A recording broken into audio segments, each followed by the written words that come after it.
If you've ever been fisted by Tekken's most beloved character, then at some point you may have asked yourself if you should play Paul. And if you did, don't fret, because this question is something that's easy to answer given you ask yourself the right questions. Do you enjoy playing brain-dead characters? Do you not want to worry about your character not making it into the next Tekken game? Do you want to shove your fist up other players' asses using the most satisfying move ever created? Do you want to do 80 damage counter hit combos while half asleep? Or do you perhaps just want to have fun by not letting other players have fun? Fuck. If you answered yes to most of those questions, then Paul is probably a good character for you. But just in case you're not convinced yet, Paul is one of the most baddest characters in the game. Especially in the older games, he is a very tough American fighter who fights using modified martial arts that's based on judo.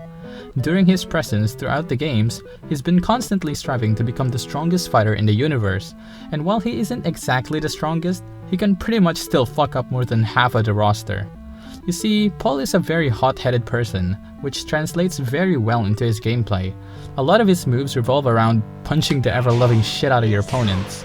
Coupled with the additional yelling during the moves, you can really feel the weight of the punches. This satisfaction in using the character is one of the reasons why Paul is one of the most played characters in the game. So popular that even your mother's mother probably also plays him. I mean, seriously, this guy's fucking everywhere. But enough of the boring shit no one cares about, let's talk about his gameplay. Given Paul's popularity, you've probably already heard of the move called Pussy Smasher. It is a high damaging move that's more unsafe the higher you climb up the ranks.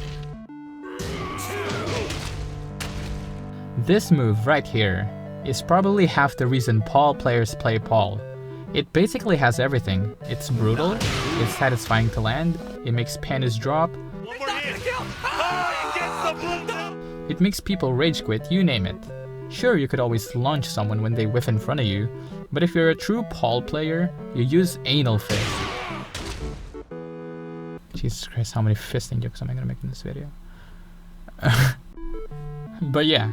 This move is fun as hell if you just want to mess around, so if you like that idea, you might want to pick up Paul.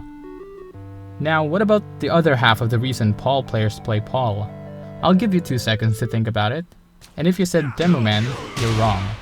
As annoying as Paul's Demo Man is, people don't play him for that reason. It's actually all about his comeback potential. I'll go ahead and say it now that you only probably considered playing Paul because you saw some bullshit death combo on the internet and wanted to try it at least once. Which is understandable, there's no shame in that.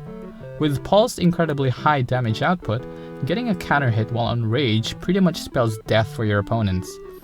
Unfortunately, these semi-death combos require a lot of execution to pull off correctly.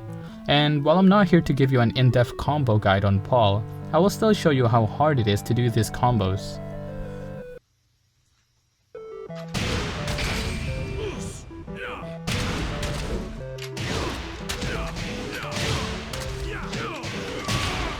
Oh my god, what the hell?